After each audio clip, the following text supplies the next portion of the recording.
federalismo 100%. ¿Existe el federalismo o no?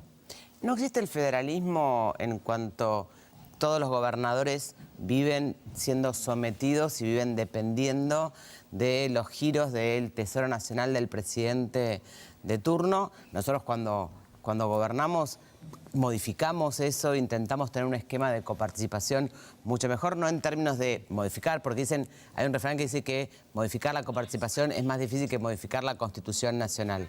Ahora bien, hoy el gobierno nacional es el que, por ejemplo, fija la desigualdad de las tarifas que hay en el conurbano, en el AMBA, en la Ciudad de Buenos Aires. Es una responsabilidad del gobierno nacional. Entonces, claramente es el gobierno menos federal, se llenan la boca hablando de federalismo, pero someten a los gobernadores permanentemente a tener que ir a buscar dinero para poder hacer frente. Lo mismo nos pasa, bueno, de hecho han querido hacer eso con la ciudad, con la quita de fondos, ¿para qué? Para someter a un gobernador más, que no le desafíen electoralmente, a que hagan lo que ellos quieren. Y esto es lo que pasa, es lo menos federal, que los gobernadores son casi, en algunas provincias, delegados del Poder Ejecutivo y no reales autónomos respecto a poder decidir qué hacer en sus provincias porque no tienen el dinero. Bien, hay varios temas puntuales ahí para hablar, ¿no? ¿Qué va a pasar con el tema de los subsidios, las tarifas segmentadas en el sistema energético en algunas provincias? Hoy se está anunciando que prácticamente el 36% de lo que se paga de una boleta, por ejemplo, de luz, tiene que ver con los distintos impuestos que hay en algunas ciudades, en algunas provincias. Pero hoy en Tucumán tenemos una situación sin resolver, que es el tema subsidio en el transporte.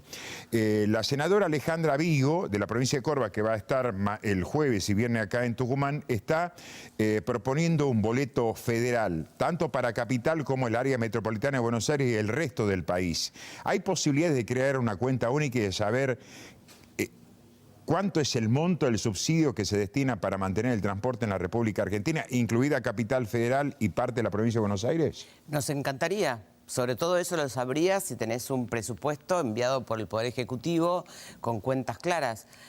La tarifa de transporte del AMBA, porque lo que hay que entender es que la Ciudad de Buenos Aires está dentro de lo que es la región metropolitana. Vivimos 3 millones de personas y entran 3 millones. Resolver esta inequidad en cuanto a las tarifas que realmente existe, es una responsabilidad del gobierno nacional.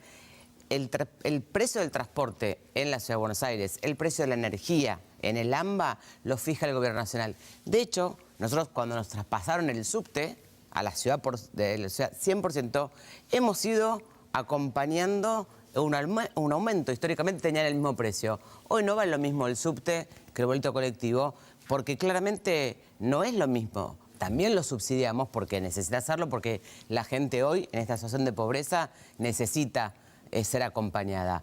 Pero claramente tendríamos que tener un presupuesto y acompañamos la rediscusión de este subsidio que decide 100% el gobierno nacional con respecto a todo el AMBA. Claro, al no haber un presupuesto aprobado por el Congreso Nacional, se está a la lapicera del Ejecutivo y especialmente de Jefatura de Gabinete. Entonces, ¿cómo se va a dar esta discusión? Sin un presupuesto y sin una ley generada, ya sea por la Cámara de Diputados o por la Cámara de Senadores.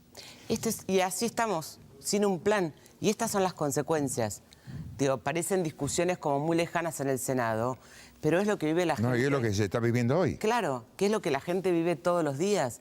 El no tener un plan, el no tener incertidumbre, en discutir y pelearse por Twitter y por redes cuando la gente, o que el anuncio más importante del presidente, en el contexto en el que Argentina está viviendo, sea cambiarle la cara a los billetes. A la gente no le importa qué cara hay en el billete, si una ballena o un prócer. Quieren que ese billete les llegue a fin de mes.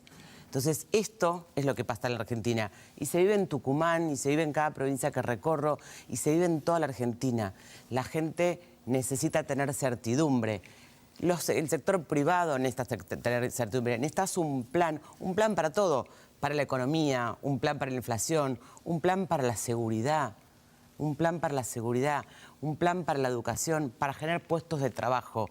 Eso no existe y no hay ninguna vocación de hacerlo, y estas son las consecuencias que viven los argentinos de a pie todos los días en todo el país. ¿Cómo se está desarrollando la agenda en Tucumán y si es fácil de resolver este nudo que también se está viviendo en Juntos por el Cambio en la provincia de Tucumán? Digo, por posicionamientos que nadie puede desconocer, que también hay una división dentro de la oposición, así como a nivel nacional no se sabe aún a ciencia cierta quiénes van a ser la fórmula que van a ir a disputar la presidencia por Juntos por el Cambio, lo que está pasando en Tucumán. ¿Cree que va a ser fácil de resolver la situación acá en Tucumán? Estoy convencida que sí, sobre todo porque hoy la gente en este contexto no quiere saber quién va a ser el candidato o a gobernador o a presidente. Tenemos que construir un plan. La unidad de Juntos por el Cambio es inquebrantable y estamos trabajando en todas las provincias a nivel nacional en tener planes concretos. Después, el nombre lo va a elegir la gente. Nos pasó en la elección pasada que el que eligió a quien representaba dentro de Juntos por el Cambio esa expresión popular fue la gente, y es el mejor mecanismo. Después lo que hay, yo a veces siento que el periodismo, como tenemos tantas figuras relevantes, de tanta trayectoria, de tanto protagonismo, que uno puede tener matices. Inspector, ¿usted tiene su candidato? Yo trabajo hace muchísimos años con Larreta, claramente. Ahora, de ninguna manera para nosotros el nombre está por encima de la responsabilidad y la oportunidad que tenemos de cambiar el rumbo a la Argentina. Pero en lo personal, digo, está más cercano de la posible candidatura de Horacio. Yo trabajo con Larreta y me encantaría que él fuese el que la gente eligiese, pero conociéndolo a Larreta, de ninguna manera su situación va a estar por encima de poder cambiar la historia de la Argentina, que eso es dentro de Juntos por el Cambio. Ayer lo escuchaba una propuesta interesante de Martín Lustó, ¿no? Que además de decir, tiene que quedar a manos de aquellos que participan en interna, de invertir los representantes en una fórmula presidencial. A ver, Horacio Rodríguez Larreta por un lado, acompañado por un radical en la vicepresidencia, y a la inversa, un candidato del radicalismo a presidente y alguien del PRO de vicepresidente, ir a una interna para definir cuál es la fórmula. ¿Comparte más o menos esa iniciativa de Lustó? Yo trabajo muy bien también con Martín Lustó, ha sido compañero mío en la fórmula y trabajo en el Senado. Yo creo que sí, que la diversidad, la pluralidad nos muestra más potentes. Y yo creo que no es una discusión, porque primero, no hay una discusión, hay voluntades de querer ser protagonista porque a uno le interesa, y eso es genuino. Y ¿qué hacemos con Milei? Se preguntan muchos. Lo que hay que hacer es qué podemos hacer nosotros, y es un plan. Porque la solución no es quemar todo, la solución no es tener eslogans vacíos, la solución es trabajar. Lo hicimos en la ciudad con la seguridad, nos dieron la seguridad y hoy tenemos la tasa de delito en todos los niveles más bajos de la historia, y sobre todo de homicidios. Ustedes hace muy poco hay un trabajador, una familia que perdió a Guillermo, que fue a laburar y perdió la vida. Y eso en la ciudad, después de haber trabajado, de haberle puesto un plan, de tener concreto el trabajo, de haberlo hecho seriamente, tenés la tasa de delito más bajo. La Argentina se cambia así, trabajando en equipo y con un plan. Estuvo en Bellavista con Sebastián Salazar. Ahora en un ratito, ayer hice San Miguel de Tucumán, estuve por Yerbabuena, estuve con el intendente Alfaro, hablando con muchos de los compañeros y compañeras de Juntos por el Cambio, y ahora voy a ver al intendente de Bellavista. Bien, ¿y está regresando en los próximos...? Me estoy yendo hoy a la noche y el día jueves estoy yendo para Catamarca. Bien. Pido disculpas por el tiempo.